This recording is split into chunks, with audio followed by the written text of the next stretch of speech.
नमस्कार,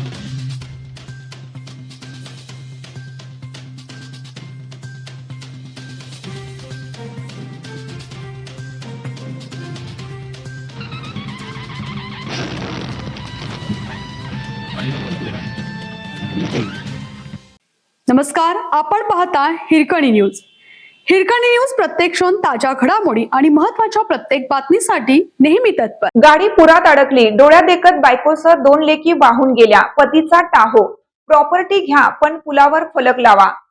दारव्हा तालुक्यातील दहेली येथील कुपटी नदीच्या पुलावर गुरुवारी दिनांक 30 रोजी मध्यरात्री घडलेल्या दुर्घटनेचा अखेर अत्यंत दुःखद शेवट झाला. पुराच्या प्रवाहात वाहून गेलेल्या आई आणि तिच्या 2 मुलींचे मृतदेह अथक शोध मोहिमेनंतर शुक्रवारी दिनांक 31 रोजी बोरी गोसावी येथे सापडले. या घटनेमुळे जिल्ह्यावर शोककळा पसरली आहे. या घटनेत माधवी खंदारे वय 42, साची खंदारे वय 17 आणि प्राची खंदारे वय 11 यांचा मृत्यू झाला. तर कुटुंब प्रमुख अविनाश खंदारे यांची थरारक सुटका करण्यात मदत पथकाला यश आलं आहे. मिळालेल्या माहितीनुसार गुरुवारी आर्णी तालुक्यातील लोणी येथील खंदारे सह कुटुंब आपल्या इर्टिका कारने राळेगाव येथे एका कार्यक्रमासाठी गेले होते. तेथून आपल्या नातेवाईकांना बोरी अरब येथे सोडून मध्यरात्री 12च्या सुमारास अविनाश खंडारे हे पत्नी माधवी, मुली साची आणि प्राची यांच्यासह कारने दारव्हा मार्ग लोणी येथे निघाले. दारव्हा तालुक्यातील दहिली गावाजवळ कुपटी नदीवरील पुलावरून जात असताना पुलावरून मोठ्या प्रमाणात पाणी वाहत होतं.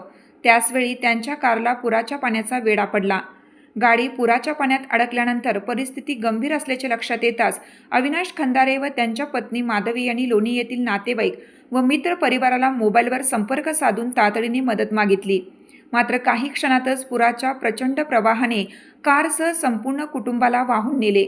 या घटनेत अविनाश खंदारे यांना एका झाडाचा आधार मिळाला. त्यांनी झाडावर चढून मदतीसाठी आरडाओरडा केला.